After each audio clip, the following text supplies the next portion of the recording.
Ladies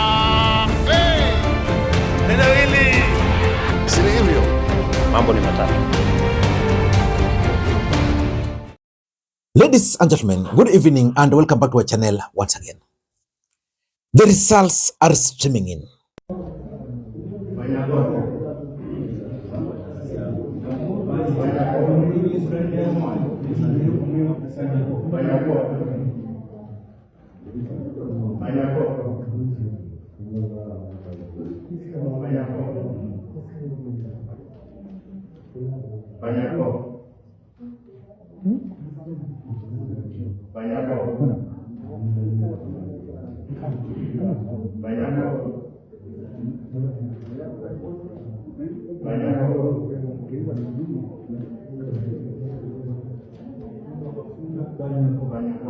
And some results have actually shocked me.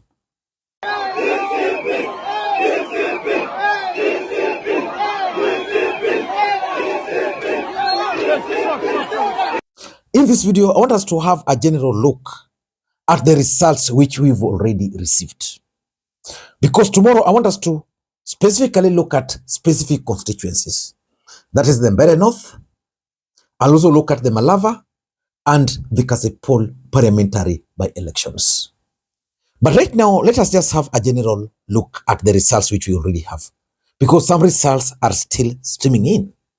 Ladies and gentlemen, let us begin by looking at the Chwele ward results.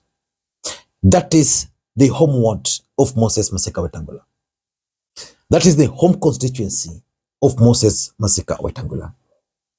The seat has been won by an independent candidate. And the Ford Kenya candidate came a distant second.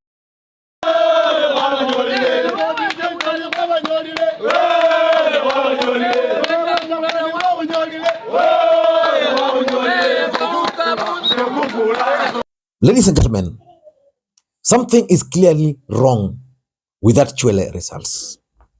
Because I'm trying to look at Malava and I'm wondering, if the government can do whatever they're doing in Malava, why couldn't they do it for Moses Masika Wetang'ula? I want to assure you that Moses Masika Wetang'ula is being punished in Chwele. And Wetang'ula is being punished by none other than William Samoei Ruto. Moses Wetang'ula is being punished for refusing to fold his party. What will Moses Wetang'ula tell people tomorrow after losing the Chwele ward election? What will he tell the people? On the other side, Rigathi Gachagua has won in Kuisero, in Kisa East.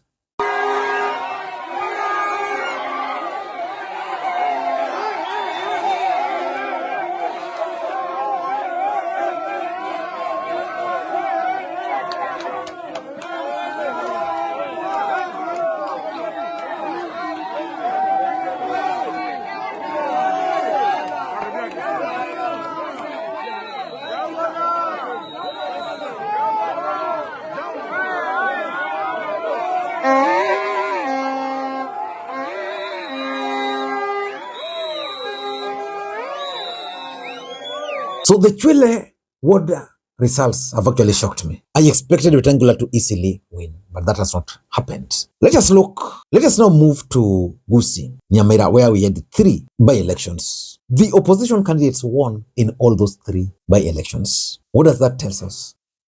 That Fred Matiang'i has actually stamped his authority in Goosey politics.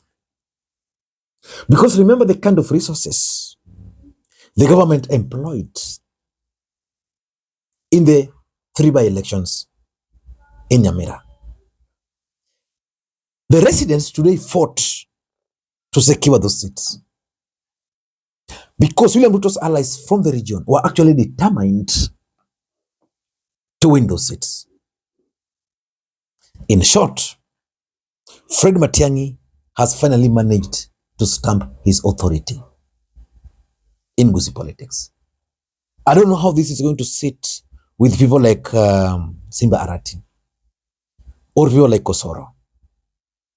Because after these by-elections results, I can assure you, those who are still undecided will now shift to his side. On the other side, Kalonzo Musyoka also won that Ukambani by-election. That was expected. But the other results, which has shocked me, because by the time of doing this video, they were not yet over, is the Mbeere North. I had expected Rigathi Gachagua to easily win in Mbeere North. In fact, I just don't like betting. But if I were to bet, I would have placed my bet on this big candidate. And I would have done that in the hope that the outcome was going to be overwhelming. I am actually shocked beyond words. And that's my honest truth. That by the time of doing this video, those are the results. The UDA candidate is still ahead. And I can suspect he can sustain it until tomorrow or until midnight. Because by midnight, I expect all the results to be out. Maybe we'll deal with that issue. Maybe we will deal with that issue of Mbeere North tomorrow. Let us now move to Kasipul. By the time of doing this video, Mbeere has already won. The results are not yet announced officially, but the win, the gap cannot be overtaken under any circumstance. What does that mean?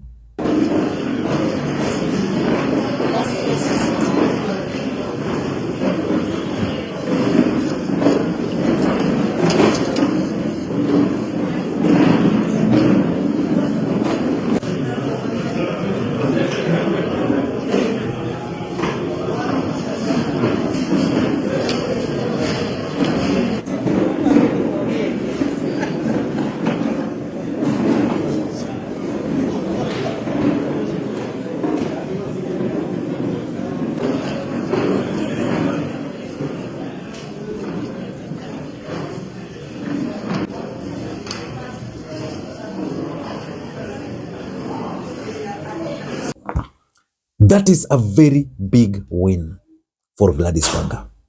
Because remember what happened during the day, where Aroko, Philip, employed the services of goons,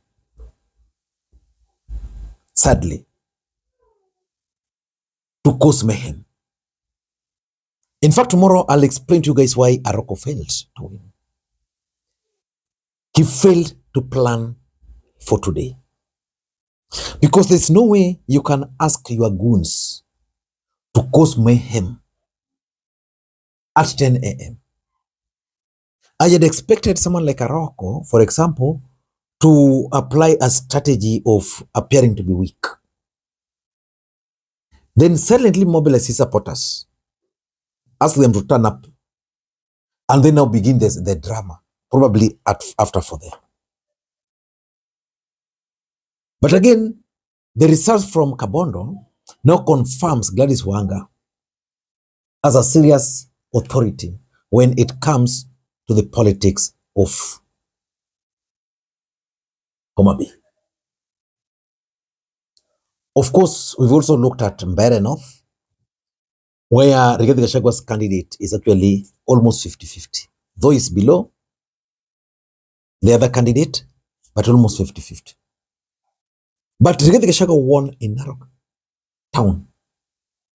And I can attribute that win to what happened to Rigathi Gachagua when he went there, when the police tried to block him. They won him sympathy. And of course, if you look at that Narok town, the number of Kikuyus are so many there. Yeah? But the truth is now, Rigathi has members of county assembly in Kisa, in Narok. Then there is the Malava. Who is likely to win in Malava? I'm looking at it and I can bet on UDA. Why UDA? Because Panyako is just crying like a baby.